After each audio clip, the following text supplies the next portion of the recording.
Good morning. I can confirm that Investment Committee has now started and that the meeting is correct. As you are aware, the public element of today's meeting is being live streamed, and those participating in the meeting have given consent to their inclusion. The recording will be available on the City Corporation's YouTube channel following the meeting, and it should be retained for up to 1 civic year. Chair. Thank you, Chris. Members, thank you for joining us on this sunny morning. As you can see, we don't have John with us today. He's been called on jury duty, so we have Chris. We're in Chris's expert hands. We have a pretty busy schedule, but I'm hoping we can get through it in time. And also, I just wanted to make a quick mention that Paul, City Surveyor, is not with us also today. He's recovering from a minor operation, so best wishes to him. I think he'll be back in the next few weeks, certainly in time, hopefully, for our next committee meeting. Town Clerk, thank you. Thank you. At item number 1, we have apologies. Apologies have been received from Deputy Chris Hayward, Deputy Henry Colthurst, Claudine Blamey, and Simon Duckworth, who I believe is joining us online. Simon will be joining online, yep. Item number 2, members' declarations under the Code of Conduct in respective items on the agenda, none of which I'm aware of in advance of the meeting. Any comments, members, from the last minutes? No, not seeing any. Oh, do we have? Yep, David. For the 4 items that I am responsible for. That is very true. Let's note That's that. fine. Yeah. Do you want me to list them again, or have you got them That's there? fine. I can. It's okay. We'll take them from the last one. Thank you, David.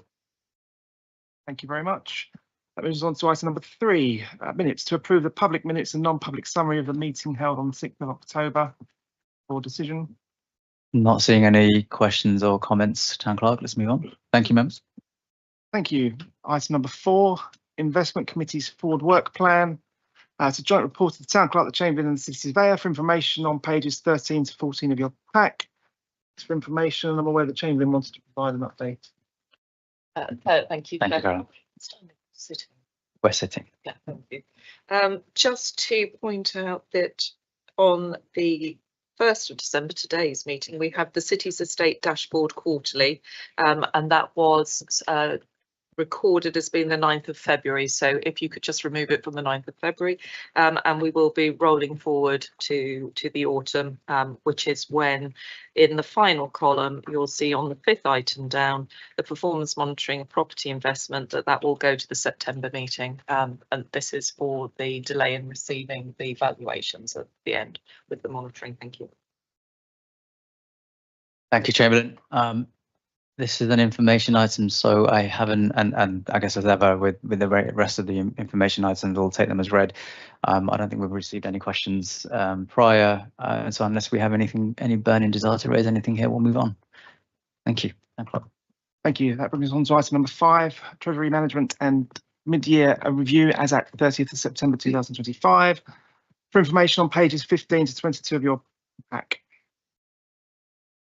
Yep, another information item. This is a standard update, I guess, unless I don't think we need to provide an update. Okay. Any questions, members? No. All right, Town Clerk, let's move on. Thank you. This is item number 6, Treasury Management Updates as at 31st of October 2025. For information on pages 23 to 46 of your pack. Right, same again. Another one of our standard information items. I don't think there's anything really material to report here, so I'm not seeing any questions here. Let's move on, Town Clerk. Thank you. Item 7, City Surveyor's Business Plan 2025 to 30, Quarter 2 update. For information on pages 47 to 55 of your pack. Again, same thing. This is the property performance update for the last half year. Not seeing any questions here, Town Clerk, and I think we can move on, Robert, unless there's anything, or John. Nope. All right, let's move on. Thank you, Town Clerk. Thank you. Item number 8, Risk Register update for Investment Committee.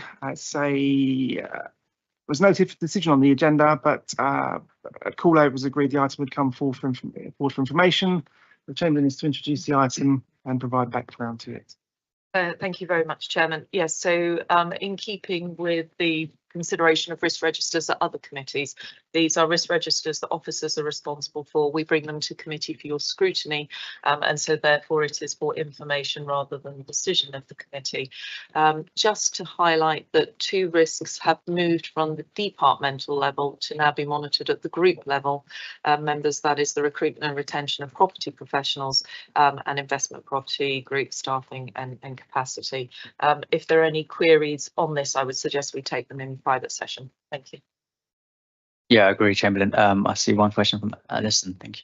Sorry, just on page 57, where it says in blocks, 2 risks have been removed from the departmental risk and now monitored at group level. So who sees those? I mean, which committee then looks at those? So, or do we still see them, albeit that they're at group level? Thanks. Chamberlain? You still see them, but I think the surveyors may comment because they're now at a higher level. Yeah. Yeah, so the departmental registers come to both this committee and to markets and to RASC, depending on what the risk relates to. At a group level, they're just monitored by officers, and when they are required to be escalated, then we'll escalate them up to the departmental register. So we do monitor at various levels, but not those ones in the memo form. They still come back to this committee, so we will still see them. Departmental ones, yes, but at the group one, you wouldn't ordinarily see them. They'll be monitored by officers and escalated as they feel is appropriate when the risks merit it. So it's taking it out of our remit. That's what's important to know. And do we feel that we should still see them? I suppose is the question. It's a committee. So, Chairman, on that, surveyors may wish to comment. The usual action would be if it is of significant concern that it's held at departmental level, then it would come here for scrutiny.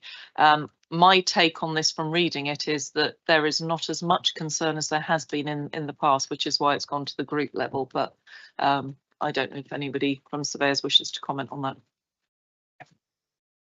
I guess before I bring in Philip and Nick, I guess what we discussed at core level was Chamberlain around what is it exactly that the members are being asked to approve, scrutinise here. So if there's a feeling, I guess, in the room that albeit some items or data points move up to group level, but we still want sight of them, I guess that's, happy to discuss.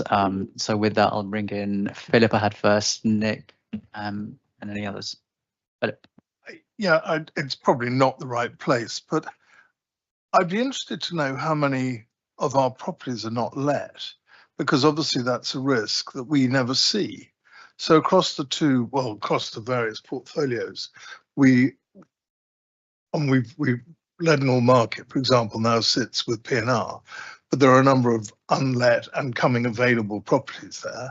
I have no idea across the rest of the corporation how many properties are currently not let and therefore not generating any income and therefore being a cost to us.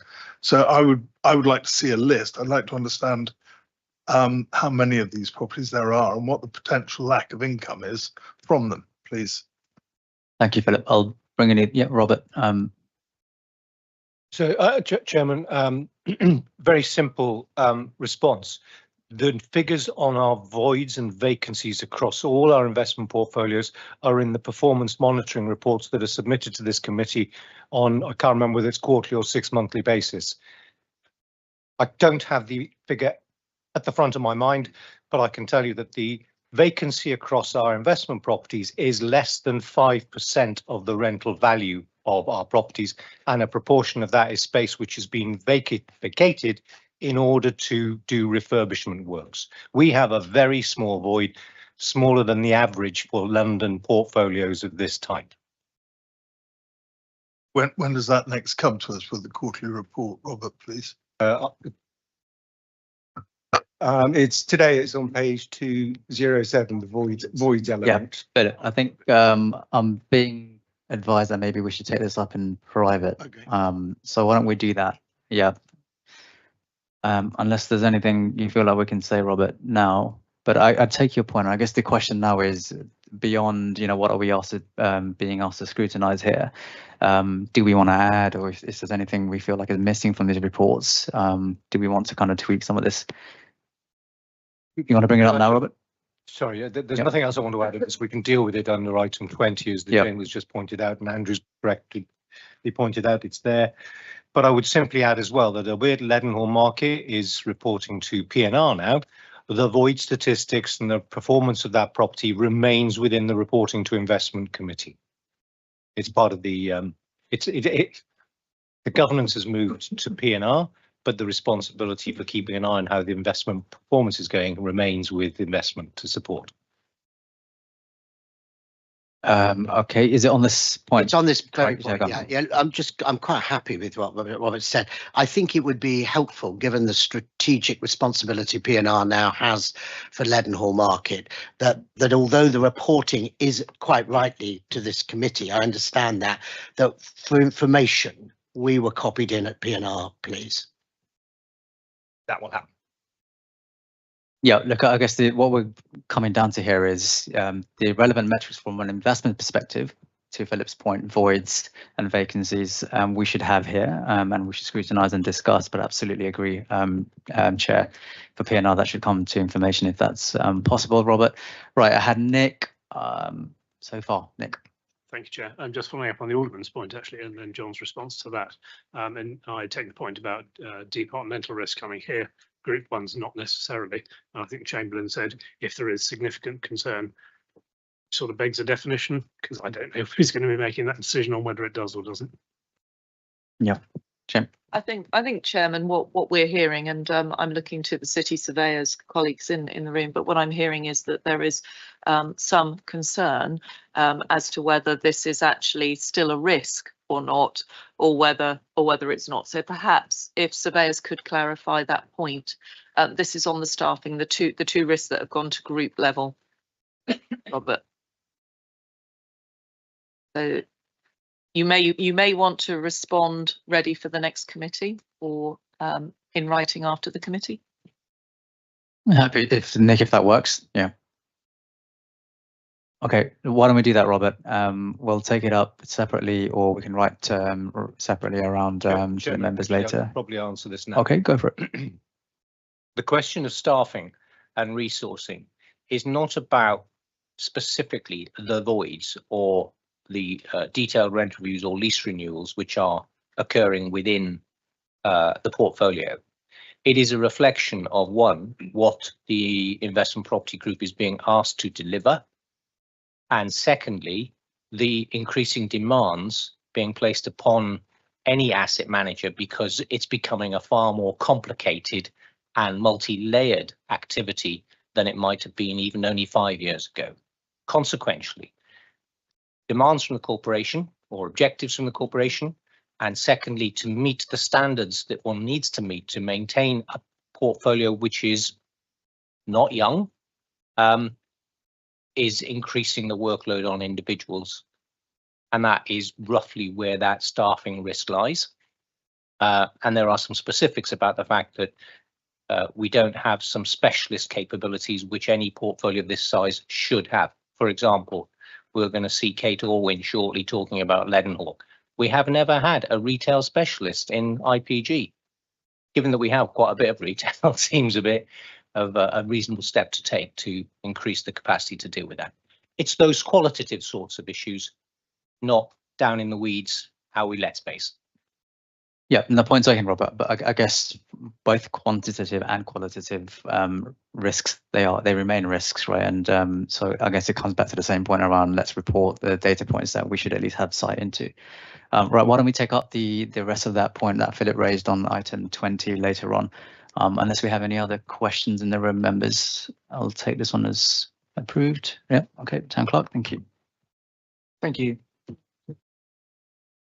Just on to item number 9, questions in public session. Right, I didn't have any questions in advance. I'm happy to take any in the room if there are any. Not seeing any, 10 o'clock. Thank you. That brings us on to any other business that the chair considers urgent. Again, none of which I'm aware of in advance of the meeting.